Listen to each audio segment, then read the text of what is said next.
नए नए प्रश्न है जो सूजस में देखने को मिलते हैं। लास्ट जनवरी को देख लेते हैं। माउंट आबू वैधशाला जो सिरोही में टेलीस्कोप ने पार्स 2 का इस्तेमाल करके दो बहिर्ग्रहों की खोज की है, ये आपके जो ब्रह्मा है उससे संबंधित प्रश्न पूछा जा रहा है। ठीक है, हाँ जी, देखिएगा रानी जी की बावड़ी आपके कहां पर है? बूंदी नाथावती, रानी नाथावती बूंदी। अंतर्राष्ट्रीय दिव्यांगजन दिवस पर राष्ट्रपति द्रौपदी मुर्मू जी ने राजस्थान के किन जिलों को राष्ट्रीय दिव्यांगजन सशक्तिकरण पुरस्कार, देखो काफी इस सुजस में मैंने बहुत चीजें ऐड की। स्टार्टिंग में आपने देखा होगा कि मुझे जून जुलाई अगस्त आप लोगों को मुझे डिटेल में करवाना था। ठीक है, तो उस उद्देश्य से सारा कुछ शामिल किया था। राष्ट्रीय दिव्यांगजन वाला जो क्वेश्चन है 132वां, ये डूंगरपुर और सलुम्बर है वो राष्ट्रीय दिव्यांगजन सशक्तिकरण पुरस्कार से सम्मानित किए गए मेवाड़ के दक्षिणी राजस्थान के। प्रदेश को खेलों के क्षेत्र में शिखर पहुंचाने के लिए मिशन ओलंपिक्स की जो शुरू किया गया है, इसके तहत राजस्थान के कितने खिलाड़ियों को विश्व स्तरीय ओलंपिक की जो है ट्रेनिंग दी जाएगी? राजस्थान के 50 खिलाड़ियों को इसकी ट्रेनिंग दी जाएगी। राज्य स्तरीय गणतंत्र दिवस समारोह का आयोजन है वो गणतंत्र का आयोजन है उदयपुर में, स्वतंत्रता दिवस का आयोजन आपके जोधपुर के अंदर आयोजित किया गया था। लाडो प्रोत्साहन योजना की जो है बात करें, लाडो प्रोत्साहन योजना की 7 किस्तों की फोटो भी डाल दूंगा, देख लेना। 1 अगस्त को इसकी शुरुआत की गई और इसके तहत संपूर्ण भुगतान है वो आपका डायरेक्ट बेनिफिट ट्रांसफर के माध्यम से ऑनलाइन किया जाएगा। बालिका के ग्रेजुएशन और 21 साल पूरे होने पर 7 किस्तों में 1.5 लाख दिए जाएंगे और अंतिम किस्त 1 लाख की कर दी है। अब आपको याद रखना है, और इसका पुराना नाम राष्ट्रीय योजना है, याद रखिएगा। अंतिम किस्त इसकी कितनी है? अंतिम किस्त है वो आपका 1 लाख कर दी है। मुख्यमंत्री सद्भावना केंद्र के संबंध में सत्य कथन कौन सा है? तो दोनों ही कथन सत्य है सद्भावना केंद्र में कि रिड्यूस, रीयूज और रिसाइकल इसका उद्देश्य है सद्भावना केंद्रों का, और जयपुर शहर में 8 स्थानों पर इसकी स्थापना की गई है। राजस्थान का पहला, क्वेश्चन नंबर 37 देखिएगा, राजस्थान का पहला कन्वेयर बेल्ट वाला मैकेनाइज्ड ट्रांसफर स्टेशन है वो आपका जयपुर में स्थापित किया गया, झालाना डूंगरी जयपुर में, जहां पर कचरा निस्तारण के लिए इसकी स्थापना की गई है। कचरा निस्तारण के लिए आपका कन्वेयर बेल्ट है जहां पर प्रतिदिन 100 टन कचरे का निस्तारण किया जाएगा, वेस्ट मैनेजमेंट के लिए है ये। वेस्ट टू वंडर पार्क आपका मानसरोवर जयपुर के अंदर स्थापित किया गया है, मानसरोवर जयपुर के अंदर स्थापित किया गया है। हाल ही में कंप्रेस्ड नाइट्रोजन प्लांट का उद्घाटन कहां किया गया? इंपोर्टेंट क्वेश्चन है। कंप्रेस्ड नाइट्रोजन प्लांट का उद्घाटन है वो आपके बालोतरा के अंदर किया गया। बालोतरा के अंदर एक जगह है पचपदरा, बालोतरा जिले की पचपदरा, बालोतरा के पचपदरा में आपका यहां पर कंप्रेस्ड नाइट्रोजन प्लांट का उद्घाटन किया गया है। राइजिंग राजस्थान का अगला समिट है वो आपके 2025-26 में, इसका आयोजन 2026 में किया जाएगा। हालांकि एक आपका 2025 दिसंबर में भी है। राइजिंग राजस्थान का अगला समिट है वो आपके 2026 में। प्रवासी राजस्थान दिवस है वो आपका 2010 में है, ये 25-26 का हो गया, तो इसे आप 2025 भी दिसंबर 2025 का हो गया। चर्चित स्थान आपका पुंछरी का लोटा है वो आपके डीग के अंदर स्थित है। पुंछरी का लोटा आपके कहां पर है? डीग में, गोवर्धन परिक्रमा में शामिल किया गया। स्वामित्व योजना की शुरुआत वाला प्रश्न अभी हमने देखा था।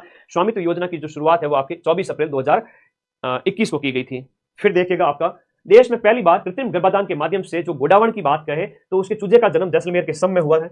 और राम सेतु लिंक परियोजना कौन से 2 राज्यों से संबंधित है? राजस्थान मध्य प्रदेश की है। इनकी डिटेल में मैंने सारे कटिंग डाल दी है, सारी पीडीएफ तो आ गई ना, कोई दिक्कत हो तो बता दो, मैसेज कर देना। रामजल सेतु लिंक परियोजना जो संशोधित आपकी पीकेसी है, पीकेसी पार्वती कालीसिंध चंबल लिंक परियोजना के तहत राजस्थान के कितने जिलों को शामिल किया गया है? राजस्थान के 17 जिलों को इसमें शामिल किया गया है और मध्य प्रदेश के 13 जिले इसमें शामिल है।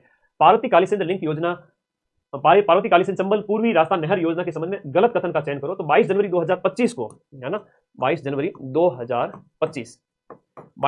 2025 होगा। इसका नाम रामजल सेतु लिंक है, पीकेसी का नाम आपके राम सेतु लिंक परियोजना, जो आपका ध्यान रखिएगा। आगे देखो, अगले प्रश्न में जाएं। अगला प्रश्न, इसमें दूसरे कथन भी देख लो, इंपोर्टेंट कथन है, इंपोर्टेंट कथन वो भी देख लीजिएगा। हाँ जी, आगे बात करते हैं। आज वाली सुजस कैसी रही बताना। प्रधानमंत्री मोदी द्वारा 17 दिसंबर को नवनेरा बैराज का लोकार्पण किया गया था। ये मैंने सुजस के जो फोटोज डाल दिए हैं, ठीक है। अब 4 बज गए भाई, हाँ पता ही नहीं चला।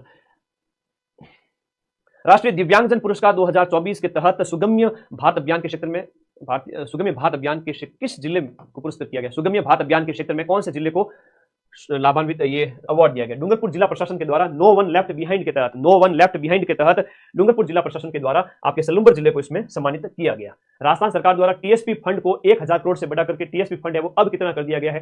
टीएसपी एरिया जो है उसमें टीएसपी फंड को बढ़ा करके 1500 यानी 1500 करोड़ कर दिया है।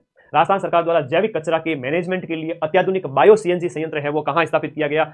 ये मुहाना मंडी जयपुर के अंदर इसकी स्थापना की गई। मुहाना मंडी जयपुर के अंदर इसकी स्थापना की गई। राज कोऑप मोबाइल ऐप का संबंध है वो आपके महिलाओं से संबंधित है। राज कोऑप महिलाओं से संबंधित हो गया। Question number 152, museum of grace की स्थापना आपके राजसमंद में, museum of grace. Abha ID बनाने के मामले में राजस्थान का देश में कौन सा स्थान है? अभी पूछा गया था, वेरी इंपॉर्टेंट प्रश्न है। क्वेश्चन नंबर 153 है, तो हमारा स्थान आभा आईडी के मामले में सेकंड नंबर पे रहा है। हरियाणा राजस्थान वृक्षारोपण अभियान की शुरुआत कहां से की गई? हरियाणा राजस्थान, बड़ा अच्छा प्रश्न है। क्वेश्चन नंबर 154, 154 की बात करें, गाहोता जयपुर से हरियाणा राजस्थान अभियान की शुरुआत की गई। वर्तमान में राजस्थान पुलिस महानिदेशक और रन फॉर विकसित राजस्थान का आयोजन हर साल कौन सी डेट को रन फॉर विकसित राजस्थान का आयोजन किया जाएगा? रन फॉर विकसित राजस्थान का आयोजन प्रतिवर्ष है वो 12 दिसंबर को किया जाएगा। इंपॉर्टेंट है। बस इतने ही प्रश्न थे। हालांकि